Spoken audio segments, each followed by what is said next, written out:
En reconstituant la vie quotidienne d'autrefois à partir de journaux et divers types d'archives, nous pouvons découvrir des pans souvent négligés de l'histoire. Je m'appelle Florence Lefebvre-Gagnon, membre de l'équipe du projet de recherche La vie musicale au Québec. Dans cet épisode, je vous propose de nous promener dans les rues de Montréal, un jour de l'été 1924, pour mieux comprendre comment la musique animait la vie quotidienne des gens ordinaires et comment les médias contribuaient à façonner le paysage musical de l'époque. Avant d'amorcer notre parcours, j'ai envie de vous esquisser un portrait de la ville à l'époque. En 1924, Montréal est la métropole la plus large du Canada, devant Toronto, un lieu privilégié pour les échanges socio-culturels, artistiques et économiques. Selon le recensement canadien de 1921, dont le rapport paraît au printemps de 1924, les langues françaises et anglaises se côtoient dans toutes les couches de la société. La moitié de la population environ est unilingue, 21% de la population ne parle que français, 18% ne parlent que l'anglais et seulement 1% ne parle ni français ni anglais. L'autre moitié de la population a au minimum une connaissance de base en anglais et en français. Ces données nous ont invités à ne pas segmenter la vie musicale selon la langue chantée ou la langue maternelle. En 1924, Montréal fournit déjà une multitude d'accès à une offre musicale variée. L'une d'entre elles qui nous est encore familière est la radio. En 1924, c'est un média relativement récent. Il y a 3 stations commerciales montréalaises, les premières au Canada qui ont toutes obtenu leur licence en 1922. CFCF, propriété de la Canadian Marconi Company, CKAC, lancé par le journal La Presse, puis CHYC de la compagnie Northern Electric. Elles diffusent toutes sur la même longueur d'onde et se partagent les plages horaires selon l'heure et le jour. Une autre façon de s'entourer de musique en 1924 est de visiter les magasins. Grâce à l'annuaire Lovell, nous avons pu dénombrer une 50aine de commerces classés sous la catégorie instruments de musique ou piano et orgue, une 12aine pour la catégorie musique en feuilles et une 30aine vendant des gramophones.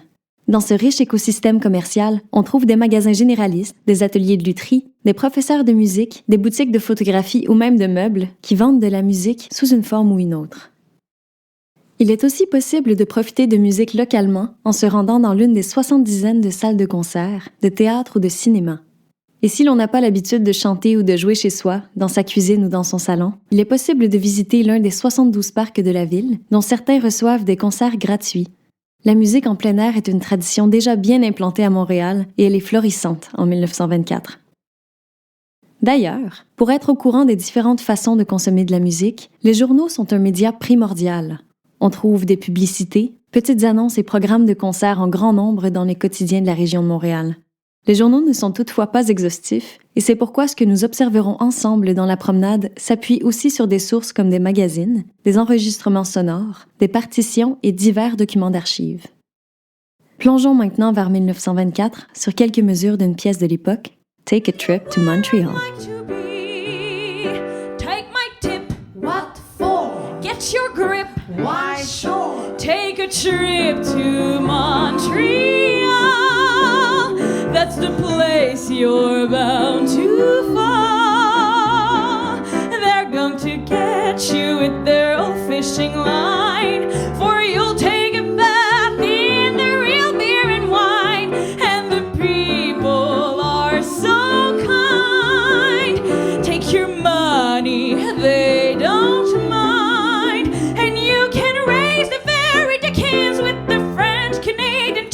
When you take a trip to Montreal.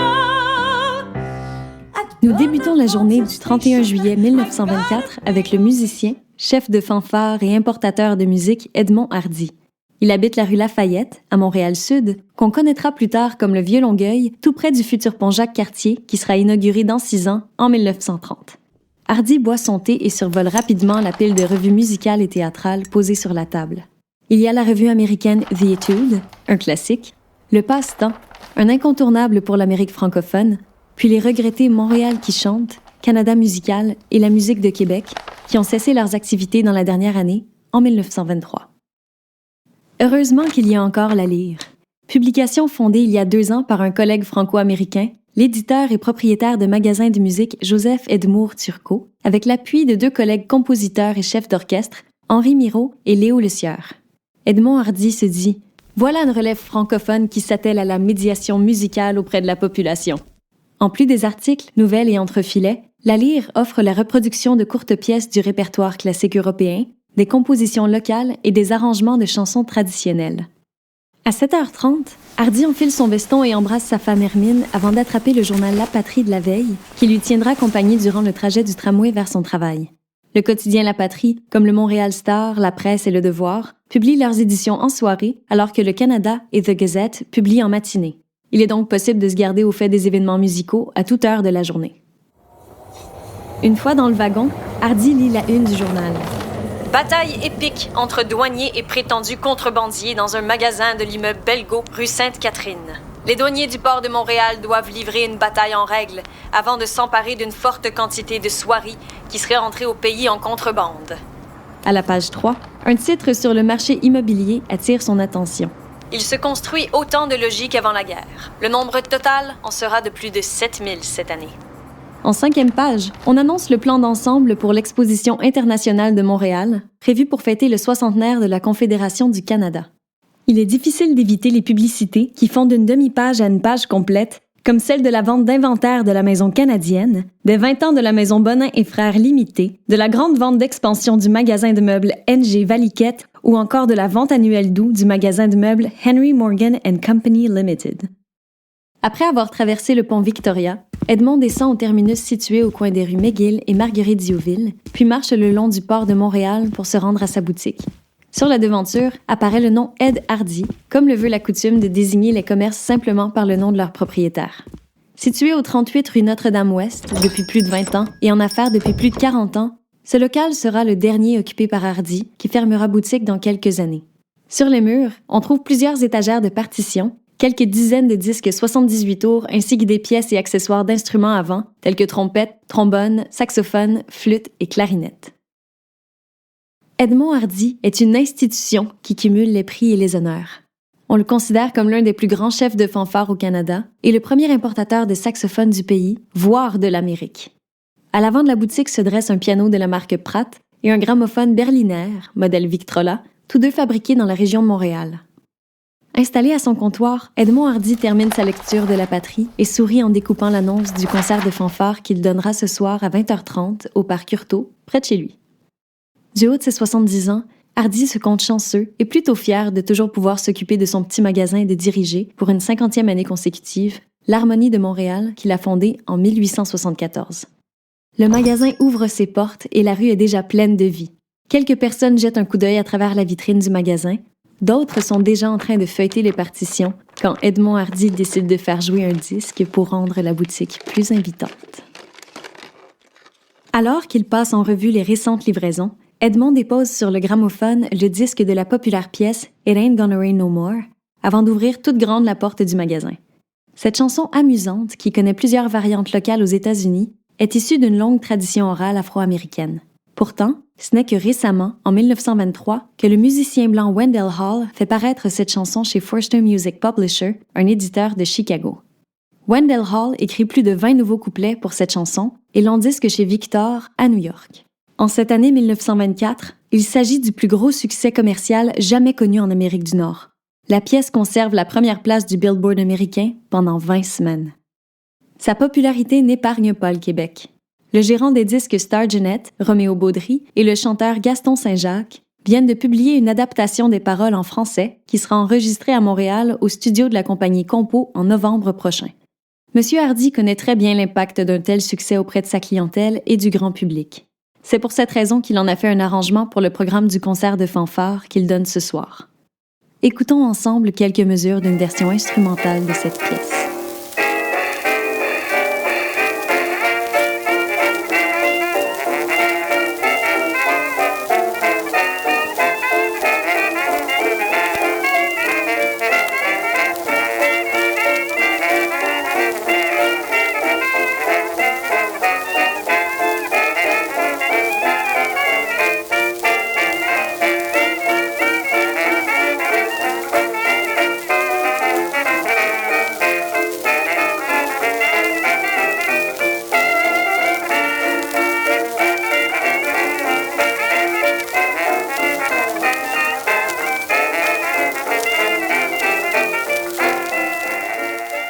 Alors que la chanson tire à sa fin, une cliente s'approche de Hardy pour lui demander une copie de la partition.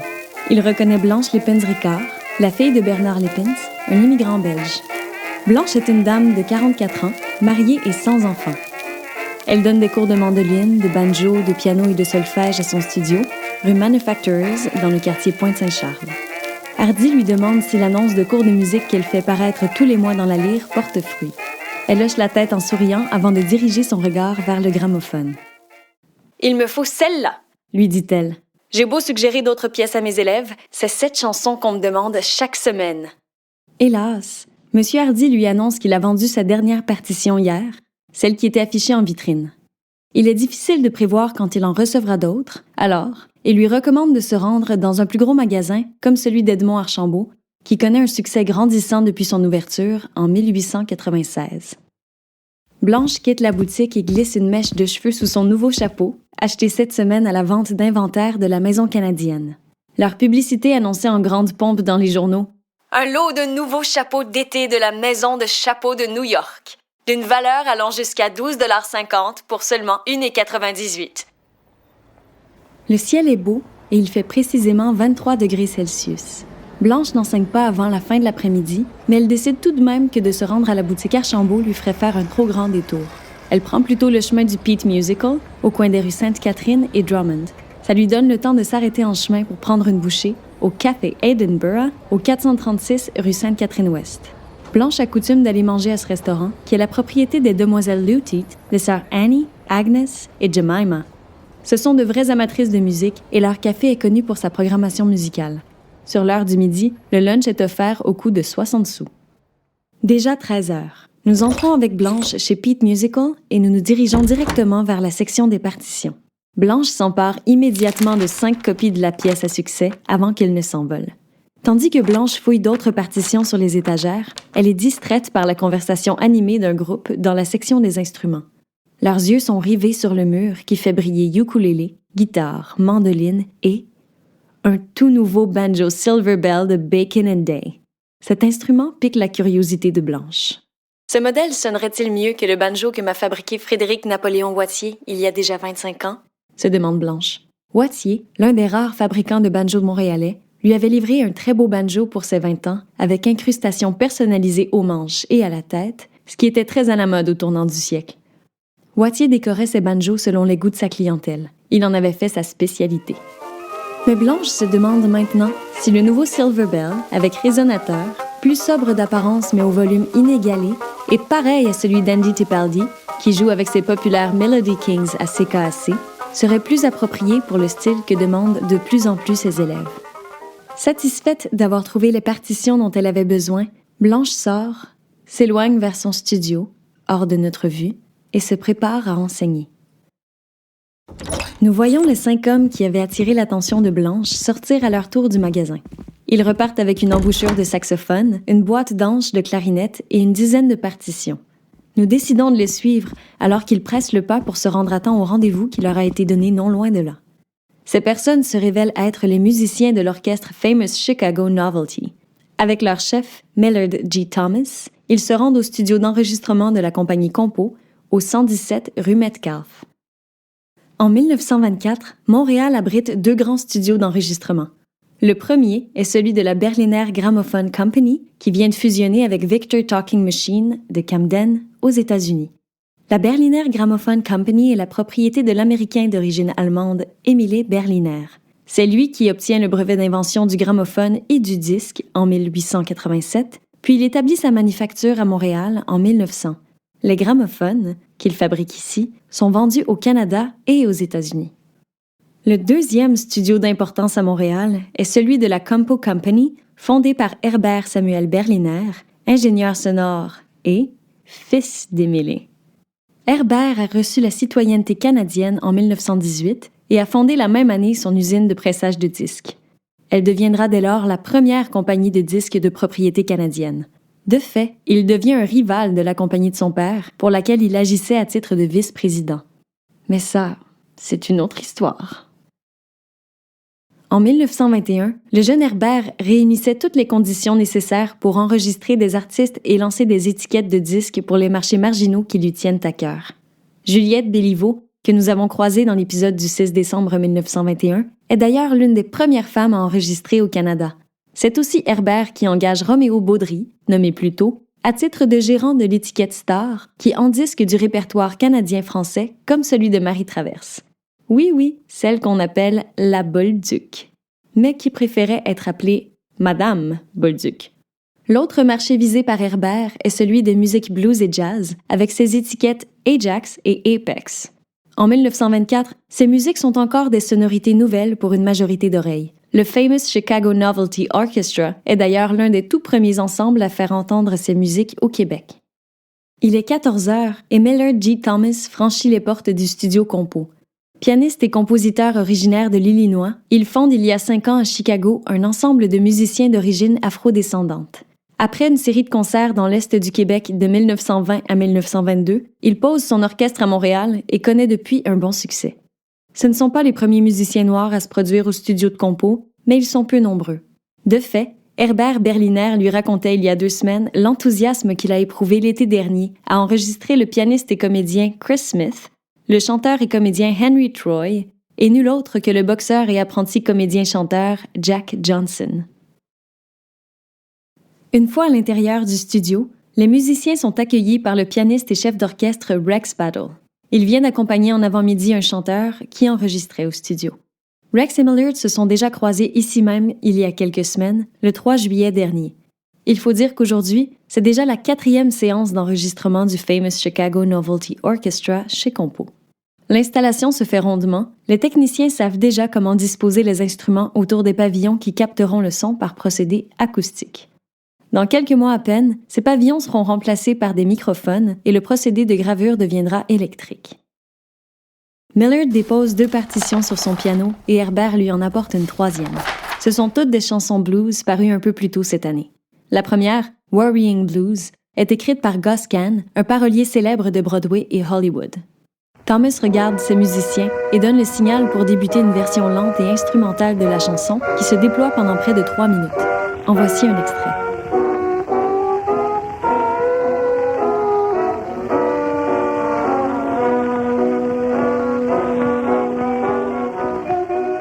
Permettez-moi une brève description de cette performance.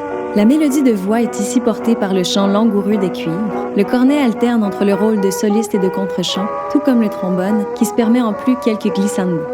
Millard s'accorde un solo de piano d'une 20aine de secondes avant qu'un dernier tutti mène à la coda.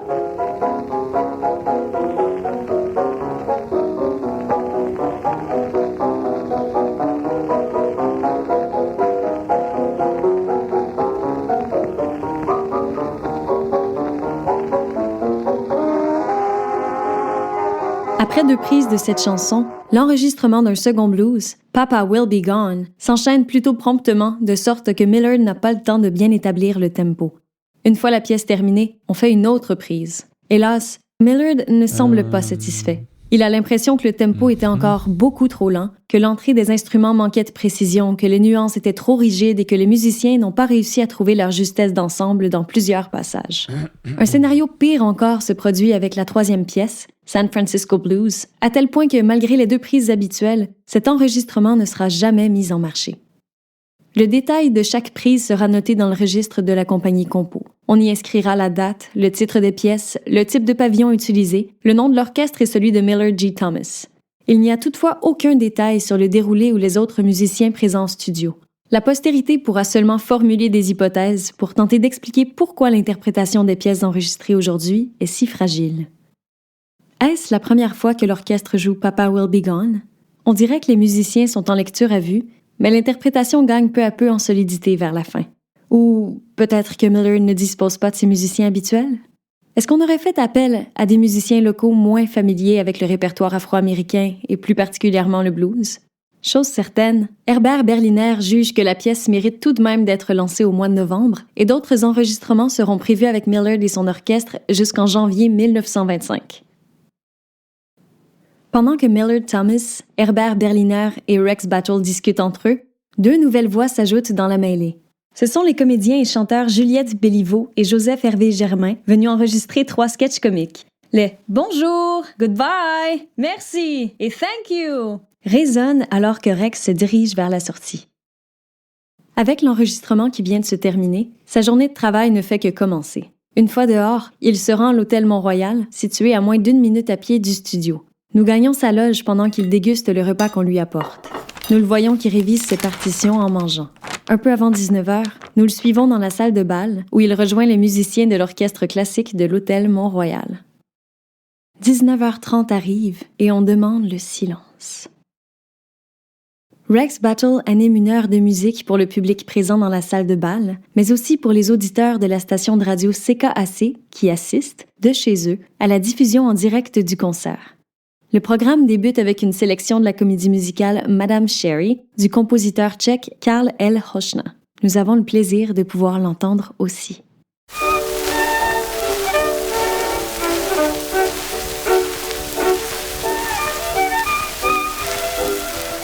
Rex se présente et annonce les pièces au programme. Les auditeurs savent qu'il est pianiste, chef d'orchestre, compositeur, accompagnateur et musicien britannique, installé à Montréal depuis 1922 et que son activité radiophonique à Montréal est majeure. Rien que cette année, il dirigera autour de 170 concerts radiodiffusés avec l'orchestre de l'hôtel Mont-Royal. Depuis le début de juin, il est en direct sur CKAC presque tous les mardis, jeudis et samedis de 19h30 à 20h30. Il restera à Montréal jusqu'en 1929. La programmation de ce soir est variée. Il présente des œuvres classiques et romantiques européennes, des arrangements semi-classiques et l'une de ses propres compositions. Alors que les premières notes du concert de Rex Battle résonnent dans la salle de bal de l'hôtel Mont-Royal, des centaines, voire des milliers de personnes se tiennent près de leur radio pour l'entendre.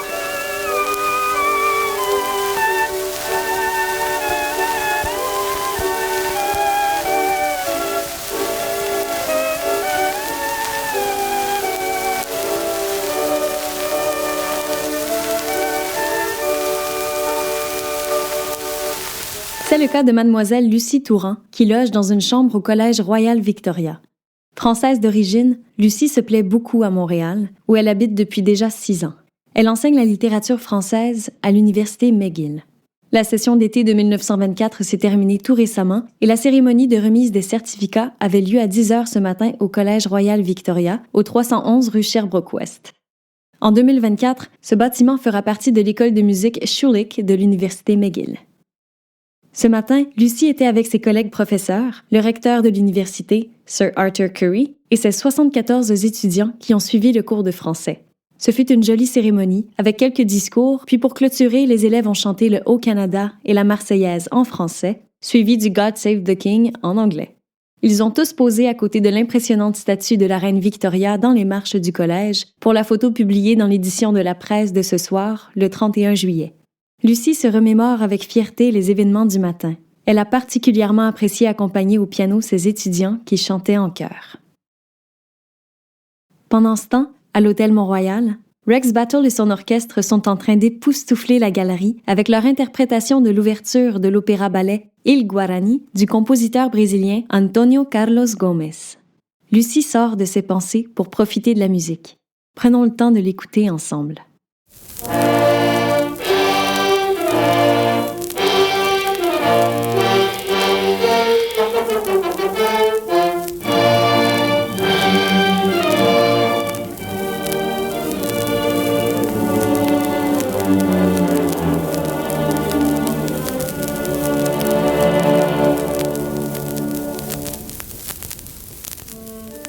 Il est maintenant 20h et Lucie, qui doit quitter sous peu, se lève de son fauteuil pour se préparer.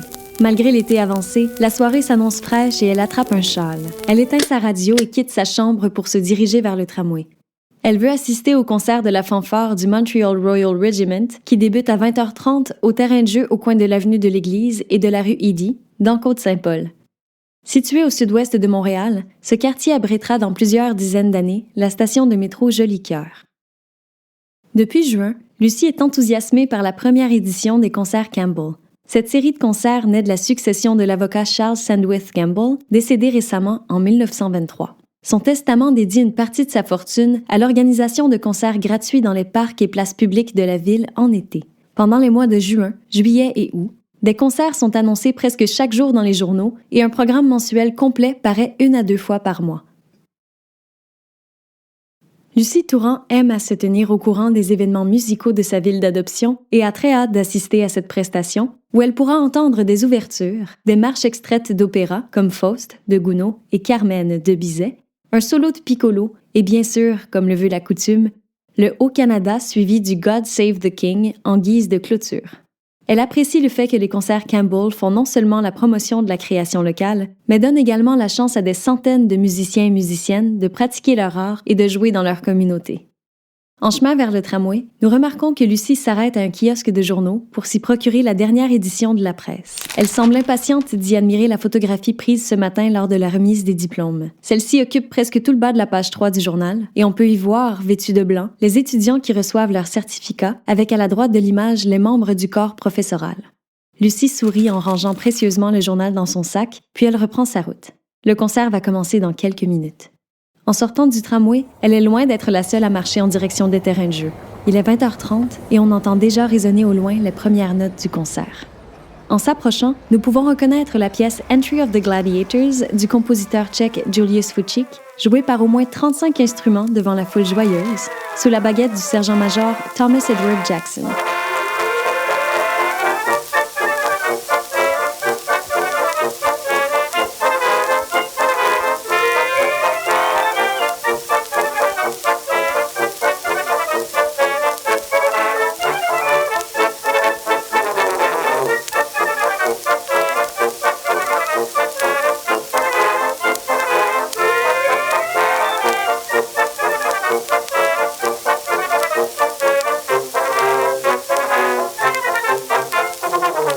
Pendant que Lucie profite de son concert, un peu plus à l'est, Blanche Lépine-Ricard, fatiguée mais satisfaite, termine son dernier cours de la journée et reconduit son élève à la porte de son studio avec It Ain't Gonna Rain No More comme verre d'oreille. Rien à faire, elle aura inévitablement cet air dans la tête pour les prochaines semaines. Au centre-ville, Miller G. Thomas et ses musiciens discutent dans un restaurant de leur séance d'enregistrement de cet après-midi. Edmond Hardy, lui, dirige vigoureusement sa propre fanfare dans un concert en plein air, de l'autre côté du fleuve, en songeant qu'il n'a peut-être plus l'âge pour donner un concert après avoir passé la journée dans sa boutique. Quant à Rex Battle, il quitte la scène pour laisser place à l'orchestre de danse de l'Hôtel Mont-Royal, dirigé par le non moins célèbre Joseph C. Smith et transmise elle aussi à la radio. Dans les rues de Montréal, on peut entendre les gens converser dans toutes sortes de langues. Les touristes sont nombreux à venir profiter de tout ce que la ville a à offrir. Avec la prohibition aux États-Unis et la situation à Montréal, où la consommation d'alcool est réglementée mais permise dans certains lieux publics, la vie culturelle et musicale de Montréal est des plus effervescentes et notre promenade ne nous permet d'être témoins que d'une petite partie de celle-ci. Car en raison de sources manquantes, beaucoup d'éléments restent invisibles, inaccessibles ou à découvrir. Vers 21h, nos chemins se séparent, même si la vie musicale du 31 juillet 1924 n'est pas terminée. La soirée est encore jeune.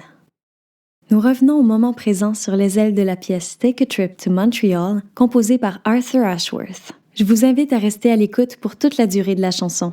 Vous pourrez entendre dans la suite de l'épisode 3 chercheurs québécois qui nous offrent une réflexion sur la vie musicale de l'époque.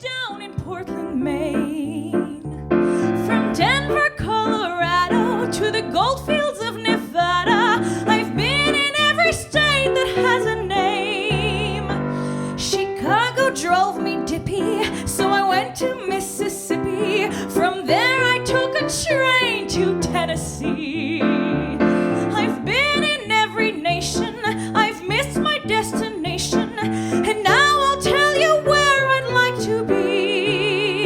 Take my tip. What for? Get your grip. Why sure? Take a trip to Montreal. That's the place you're bound to fall. They're going to catch you with their old fishing line, for you'll take a bath in the real beer and wine. And the people are so kind. Take your money, they don't mind. And you can raise the very dickens with the French-Canadian chickens when you take a trip to Montreal. At Bonaventure Station, I got a big ovation. They cheered for me and shook me by the hand. They filled me up with taffy. They nearly drove me daffy. They said I was the best man in the land.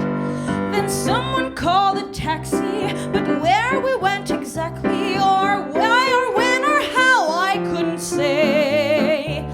But bottle after bottle and hotel after hotel, but always it was up to me to pay. Take my tip, What for? get your grip, Why sure? take a trip to Montreal.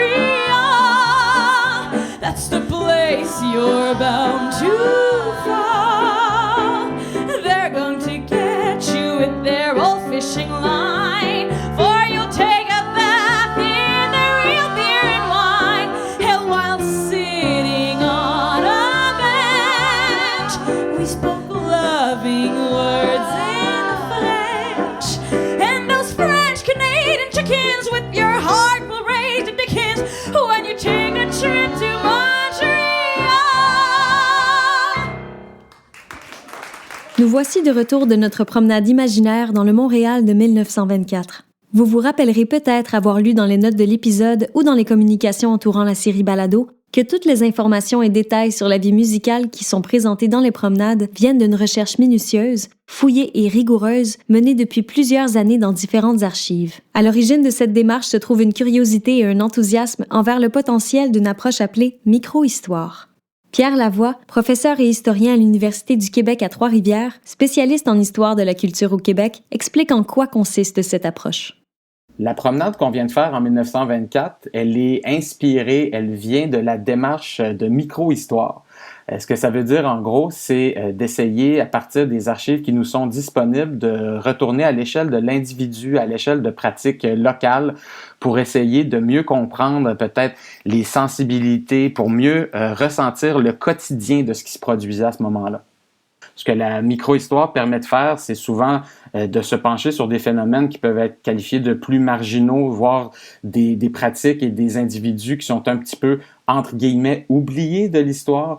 Et donc, ça permet une forme de décloisonnement là, de l'histoire qui permet de regarder des questions reliées au genre, des questions reliées notamment aussi aux personnes racisées, aux intervenants qui ne sont peut-être pas identifié à la culture nationale, mais plutôt à une culture migrante, à une culture qui se déplace. Dans le monde francophone, je pense que l'exemple d'Alain Corbin est très bon. Hein?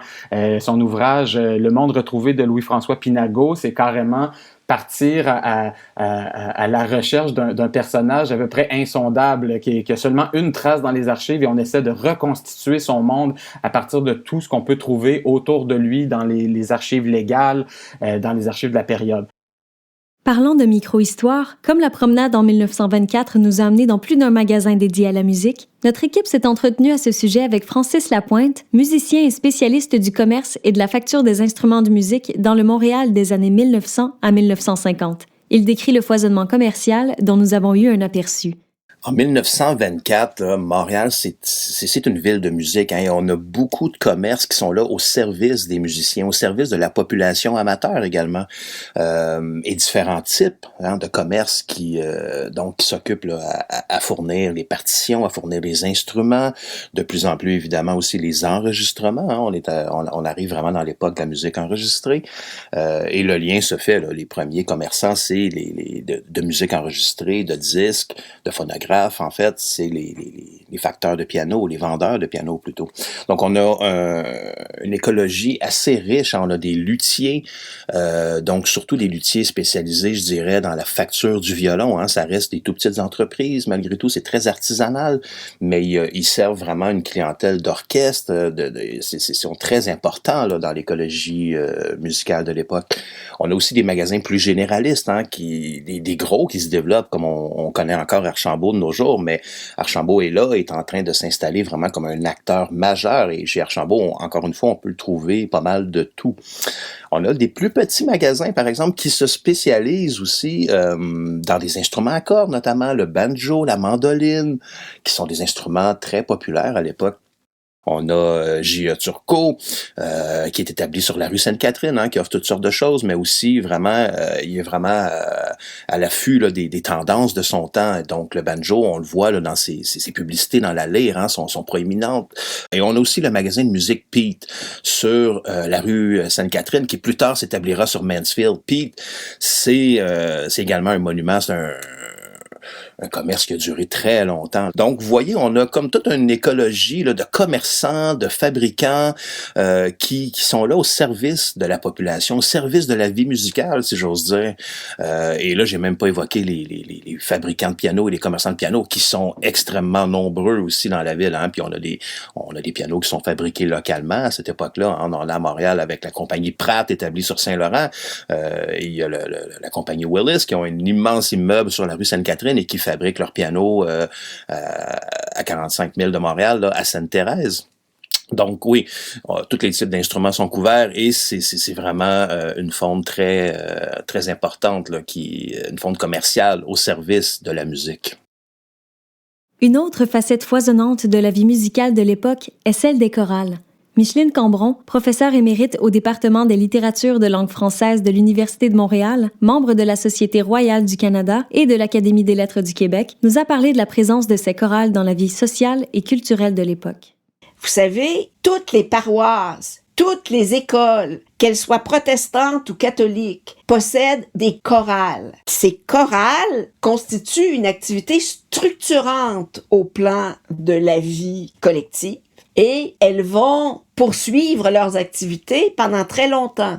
Mais toutes les paroisses, qu'elles soient francophones ou anglophones, qu'elles soient catholiques ou protestantes, ont non seulement la possibilité, mais disposent de chorales. C'est quelque chose qui est évidemment moins lourd à organiser, une chorale, qu'une fanfare. La majorité des paroisses possèdent aussi leur fanfare. Mais posséder une fanfare pour une paroisse, ça signifie disposer d'instruments, ça signifie disposer d'espaces très vastes pour les répétitions, ça signifie acheter des costumes pour que l'orchestre parade. Donc, c'est évidemment beaucoup plus simple quand on s'en tient à des chœurs qui sont dans les années 20, souvent des chœurs mixtes, bien que tous les chœurs ne soient pas mixtes à l'époque, c'est-à-dire qu'il y a des chœurs féminins, il y a des chœurs masculins, mais plus on va avancer dans la décennie, plus les chœurs vont avoir tendance à être mixtes, ce qui permet évidemment d'ajouter davantage de couleurs aux interprétations avec des voix qui sont plus variées. La forte présence de fanfares dans les paroisses qu'évoque Micheline Cambron pourrait nous rappeler le rôle de chef de fanfare de M. Edmond Hardy, l'un des personnages historiques que nous avons rencontrés dans notre promenade. Avec les propos qui suivent, Francis Lapointe nous permet de plonger dans l'histoire de ce personnage et de cet engouement pour les fanfares. Oui, alors les fanfares, autour de 1924, c'est quand même quelque chose qui est très vivant. Ça relève aussi d'une longue tradition qui commence au début du 19e siècle, si on veut, avec les bandes qui accompagnaient les régiments militaires, qui concertaient l'été sur le champ de Mars, mais qui déambulaient aussi dans les rues. Ça a donné vraiment le goût à la population de prendre part à cette activité collective qui est de jouer de la musique dehors avec des instruments qui sont somme toute assez puissants. Puis ce qui est intéressant, c'est qu'on retrouve beaucoup de chefs de fanfare qui avaient également un pied dans le commerce musical. Et je pense notamment à Charles Lavallée, qui est le frère de Calixia Lavallée, qui a écrit l'hymne national. Charles Lavallée avait repris le commerce de son père sur la côte Saint-Lambert, qui est devenue la rue Saint-Laurent. Donc Lavallée fils, ensuite Charles Lavallée. C'est un commerce important, mais Charles Lavallée était un musicien de fanfare initialement. On le retrouve dans les chasseurs canadiens dans les années 1860, avec notamment Edmond Hardy. Edmond Hardy, qui est un personnage quand même assez monumental aussi de la vie musicale et de l'histoire de la musique au Québec au tournant du siècle. Edmond Hardy, son père Guillaume Hardy, était le chef de la musique de la Cité qu'on appelait à l'époque la bande de la Cité. Donc c'est une fanfare civile qui a duré des années de temps à partir des années 1850. Donc Edmond Hardy, fils de Guillaume Hardy, a appris dans les traces de son père, a repris cette fanfare-là à la fin du siècle. Et Edmond Hardy aussi Hardy, était commerçant, donc établi sur la rue Notre-Dame, a eu une succursale sur la rue Sainte-Catherine. Donc c'était un commerçant bien investi, autant dans la musique qu'on pouvait acheter, les publications musicales, que les instruments de fanfare qui annonçaient. Hardy, pendant un moment, s'est associé avec un type qui s'appelait Georges Violetti. Et ensemble, là, vraiment, ils menaient le commerce des fanfares de façon assez admirable. Violetti s'occupait des réparations, c'était vraiment un artisan, alors que Hardy, lui, avait ses contacts dans le milieu musical et tout. Il y a aussi évidemment Ernest Lavigne, qui est un chef de fanfare plutôt connu, là, l'individu qui a parti le Parc Sommaire à la fin des années 1900. Ernest Lavigne aussi est un personnage monumental également là, dans le mouvement des fanfares au Québec et dans le commerce musical. D'autres phénomènes, à plus large échelle, ont également laissé leurs traces dans la vie musicale des années 20. Pour conclure cette discussion sur le contexte du 31 juillet 1924, nous avons demandé à Pierre Lavoie comment la présence de Miller G. Thomas et le Chicago Novelty Orchestra à Montréal cette journée-là témoigne de la circulation de musiciens qui s'amplifie entre Montréal et les États-Unis. On est à un moment où, depuis quelques décennies, il y a une accélération des déplacements à travers l'Amérique du Nord grâce en particulier au train et à partir des années 20 aussi avec l'automobile qui permet une circulation plus rapide au niveau régional. Il y a aussi des contextes particuliers au niveau des politiques qui sont développées de part et d'autre de la frontière canado-américaine. Donc, on le sait, entre le début des années 20 et 1933, il va y avoir à l'échelle nationale et étatique le phénomène de la prohibition qui va s'étendre et qui va favoriser aussi le déplacement des artistes de part et d'autre de la frontière, notamment ceux qui viennent ici à Montréal pour jouer dans les cabarets, dans les clubs de nuit. Et il y a aussi, à travers tout ça, dans les pratiques plus ordinaires, il y a les lois migratoires qui vont changer, qui vont faire en sorte, en 1924 en particulier, il y a le Johnson-Reed Act aux États-Unis qui va vraiment freiner énormément l'immigration internationale aux États-Unis avec des quotas et tout ça.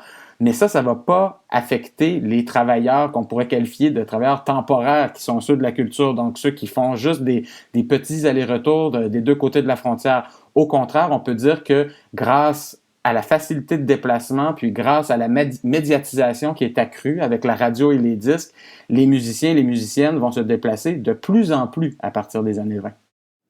Voilà qui conclut nos discussions avec des chercheurs pour cet épisode. Au nom de tous les membres du groupe de recherche La vie musicale au Québec, je remercie Micheline Cambron, Pierre Lavoie et Francis Lapointe pour leur généreuse participation. L'épisode 1924 de notre série Balado tire à sa fin, mais ce n'est que le début de tout ce que vous pouvez découvrir de notre recherche. Non seulement d'autres épisodes de cette série sont disponibles, les curieux peuvent maintenant aussi accéder aux autres publications du groupe en cliquant sur les liens dans la description écrite du balado. 3 conférences-concerts, 3 articles scientifiques et plus encore sont offerts. À la rédaction du texte de la promenade pour cet épisode, Noémie Marchand et Raphaël Laliberté, tous deux étudiants à la faculté de musique de l'Université Laval. Sandria Péboulian, professeure, a publié la recherche à la source de l'épisode. Le projet La vie musicale au Québec est dirigé par Sandria Péboulian, professeure agrégée de musicologie à la faculté de musique de l'Université Laval, Laura Risk, professeure adjointe au programme musique et culture du département Arts, culture et médias de l'Université de Toronto Scarborough, et Vanessa Blais-Tremblay, professeure de musicologie au département de musique de l'Université du Québec à Montréal.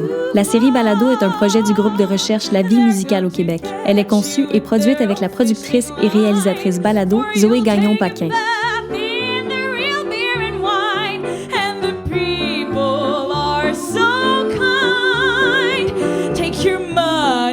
They don't mind, and you can raise the very dickens with the French Canadian chickens when you take a trip to Montreal. At Bonaventure Station, I got a big ovation. They cheered for me and shook me by the hand.